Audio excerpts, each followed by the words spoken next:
इंदौर में विजयादशमी का पर्व बड़े ही धूमधाम और उत्साह और पारंपरिक तरीके से मनाया जाता है। इस पर्व को हर कोई बुराई पर अच्छाई के रूप में मनाता है। जहां लोग रावण को उसके कर्मों के कारण दहन करते हैं, वहीं इंदौर में कुछ लोग ऐसे भी हैं जो दशहरे के दिन विधि विधान से रावण की पूजा अर्चना करते हैं।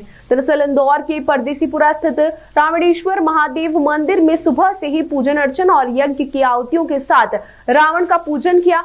महात्मा रावण भक्त मंडल के संयोजक ने बताया कि उनकी संस्था ने 7 साल पहले रावण का एक मंदिर भी बनाया है। वहीं उन्होंने कहा, जहां दूसरे संगठन रावण का पुतला दहन करते हैं, वही संस्था द्वारा पूजन अर्चन किया जाता है और रावण जैसे महान शिव भक्त और महापंडित के पुतले दहन करना सरासर गलत है और इस परंपरा को बंद होना चाहिए। दशगिर दशानन चूंकि भोलेनाथ के 10वें अवतार है, 11वां अवतार भोलेनाथ का जो है वो वीर बजरंगबली के नाम से हुआ है। 12वां अवतार जो उनका शिवलिंग पत्थर की जो लिंग है वो बन गए, इसलिए 12 ज्योतिर्लिंग मतलब देश में माने गए हैं, पूरी दुनिया में जो माने गए हैं वो इस तरह है।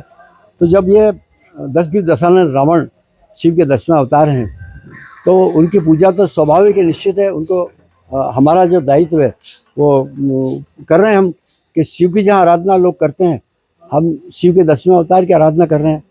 और ये 10-10-10 मतलब 10 तारीख को 10वें महीने में 10वें वर्ष में इस मंदिर की स्थापना 10:10 पर यहाँ की गई थी। और जब से यहाँ नित्य पूजा पाठ अर्चना होती रहती है और दशहरे पर विशेष कार्यक्रम यहाँ होता है कि महिलाओं लड़कियों के जो पैर पूजते हैं हम लोग, और 9 दिन का जो अखंड उपास हमारा पूरा परिवार करता है। आज बच्चियों के जो पैर पूजेंगे, उन पैर जो धोएंगे, उनसे हम लोग चरणामृत लेकर के अपना उपास तोड़ेंगे और उनको खीर खांड का भोजन कराएंगे। जो खीर उनके आगे ही झूठन बच जाएगा, वो खीर हम लोग पूरा परिवार के लोग मिलकर बांट के और खाएंगे। आज मंदिर में वैसे अब इसका जागरण बहुत हो गया है हिंदुस्तान में। मतलब ये पहला एक मंदिर है जिसमें 10 जो मुंडी बताई हैं वो 10 मुंडी नहीं है, वो 9 ग्रह हैं और एक मुंडी जो है वो रावण की है। और रावण के पास 9 ही ग्रह अपने कब्जे में थे और काल को उन्होंने पैर में बांध रखा था। इतने बड़े प्रकांड पंडित और विद्वान ज्ञानी जिन्होंने नाड़ी तंत्र शास्त्र को लिखा है, उन्होंने कामधेनु शास्त्र लिखा है, उन्होंने विज्ञान का शास्त्र लिखा है, उन्होंने अंक गणित लिखा है।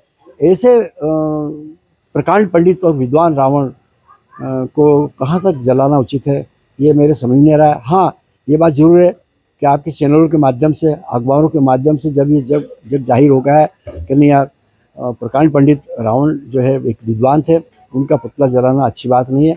और ये इस तरह से अब धीरे धीरे पुतलों के चलन बंद हो गया है। अब कहीं अभी अपने अखबारों में पढ़ा कि कोई लड़की के नाम से वो पुतले बना करके उनका जला रहे हैं।